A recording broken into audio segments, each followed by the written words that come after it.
The rain poured mercilessly over the marble driveway of the Greywood estate, its rhythm echoing through the silent night like the beating of a guilty heart.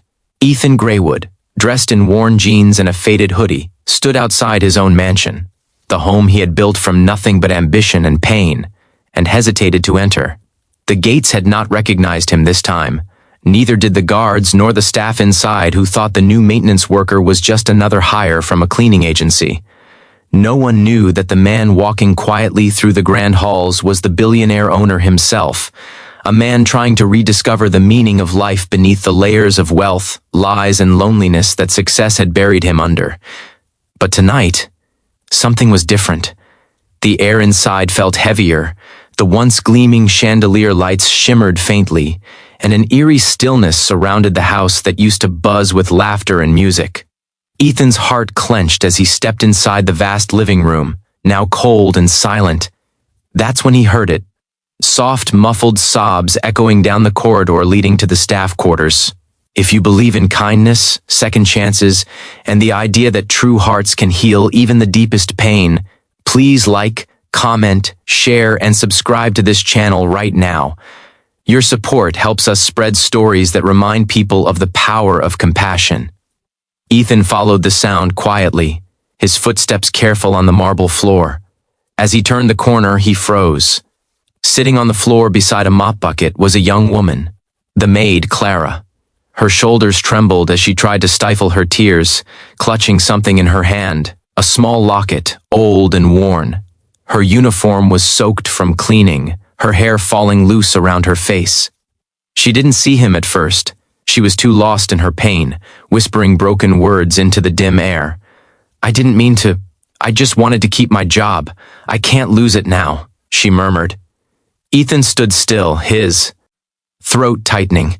He had met many employees over the years, most driven by fear of him, by ambition, by the need for approval. But this felt different. The sincerity in her voice, the raw ache, made something stir deep within him, something he thought he had lost long ago. He quietly stepped closer, watching as she gently opened the locket. Inside was a small photo of a little boy, no older than 6, smiling with missing front teeth. The sight broke him. She wasn't crying for herself, she was crying for someone she loved, someone she missed.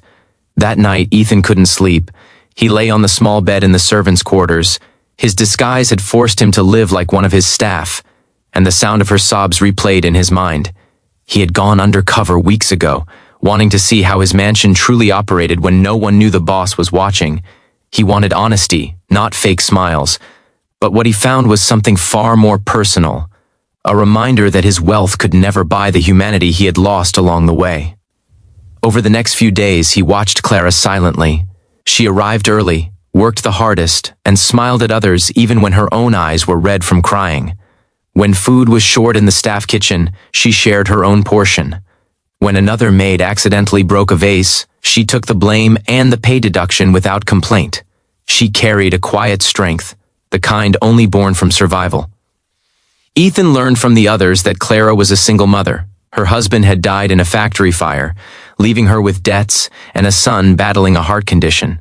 She worked multiple jobs just to afford his treatment, but lately her hours had been cut and she was close to being dismissed.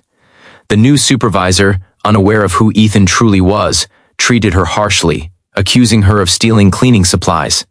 That night, Ethan couldn't take it anymore. As he sat outside under the heavy clouds, he realized that this woman, this maid, reminded him of his own mother. She too had worked as a cleaner when he was young, invisible to the world, yet holding her family together with trembling hands and endless hope. He remembered the night she died, exhausted and sick, before she could see the life her son built. And now, watching Clara struggle in the same way, he felt something awaken inside him. Guilt, regret, and the aching desire to make things right. The next morning, he found Clara in the garden, quietly trimming roses. Her eyes were swollen, her movements slow. He approached her gently, keeping his disguise intact. "Rough night?" he asked softly. She looked up, startled, and quickly wiped her face. "Sorry, I didn't know anyone was here," she whispered. "You shouldn't apologize for crying," he said. "Sometimes It's the only thing that keeps us human. She managed a faint smile. Maybe, but humans don't pay bills, sir. Work does. She turned away, cutting another rose. A drop of blood appeared on her finger, and she gasped. Without thinking, Ethan reached for her hand and held it. Their eyes met, hers wide with embarrassment, his soft with unspoken pain. In that moment, something shifted. He saw her not as an employee, not as a struggling maid, but as a reflection of the world he had long forgotten. A world where love, loss, and resilience mattered more than money or power. Over the following days, Ethan quietly began helping her, secretly fixing things, easing her workload, slipping small anonymous envelopes of cash into her locker. He used his resources quietly, unseen, to pay off part of her hospital bills. Each time she discovered a miracle, a bill paid, a medicine delivered, she whispered a prayer of gratitude, never realizing the man sweeping the floor beside her was her unknown savior. But fate has its own way of testing hearts. One evening, the supervisor stormed into the staff kitchen, furious. Someone had reported money missing from the accounts, and Clara was the easiest target. They accused her of theft, shouting, humiliating her in front of everyone. Her hands shook as she tried to explain, tears running down her cheeks. "I swear I didn't take anything," she cried.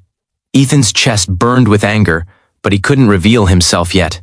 The plan had been to complete his undercover assessment and reveal his identity at the staff meeting next week, but watching Clara crumble under false accusation was too much. She was fired on the spot. That night, Ethan followed her out of the mansion as she walked through the rain, holding a small bag with her belongings. She stopped under a flickering streetlight, opened her locket and whispered, "I'm sorry, baby." Mama failed again. The sound broke him completely. Without hesitation, Ethan called his driver and ordered the car brought around. The next morning, he arrived at the mansion not as a cleaner, but as Ethan Graywood, the billionaire. His staff stood frozen, pale-faced, realizing who he truly was. He called a meeting, his voice cold but trembling with restrained fury. "There's been a mistake," he said, "a grave one. A woman has been punished for crimes she didn't commit, and that ends today." The supervisor stammered apologies, trying to justify himself. Ethan ignored him, his gaze fixed on the doorway, where Clara now stood, confused and hesitant, holding the locket in her trembling hand. "Clara," he said softly, "I owe you more than an apology. I owe you the truth." The entire staff fell silent as Ethan explained everything, how he had gone undercover, how he had seen her kindness, her integrity, her pain. Clara stared in shock, tears filling her eyes. She tried to speak, but her voice broke. "You helped me when no one was watching," Ethan continued, "and because of you, I remembered what it means to be human again." He walked toward her and handed her an envelope. Inside was a check, enough to pay off her debts, her son's surgery, and a new home. "This isn't charity," he said quietly. "It's gratitude. You saved me without knowing it." Clara sobbed, shaking her head. "I can't accept this." "Yes, you can," he said, "because kindness deserves to be repaid." A month later, Ethan visited the hospital where Clara's son, Jamie, was recovering after surgery, when the little boy smiled and said, "Thank you, mister." Ethan felt a warmth he hadn't known in years.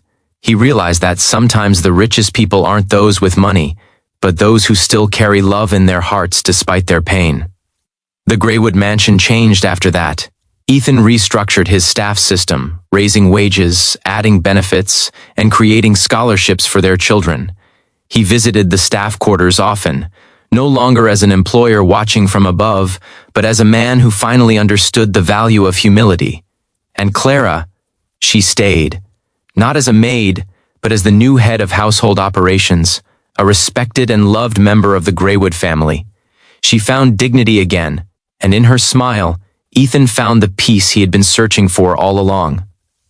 If this story touched your heart, please like, share, and subscribe to our channel. Your engagement helps us bring more true, emotional, and inspiring stories to life. Stories that remind us that compassion can change the world.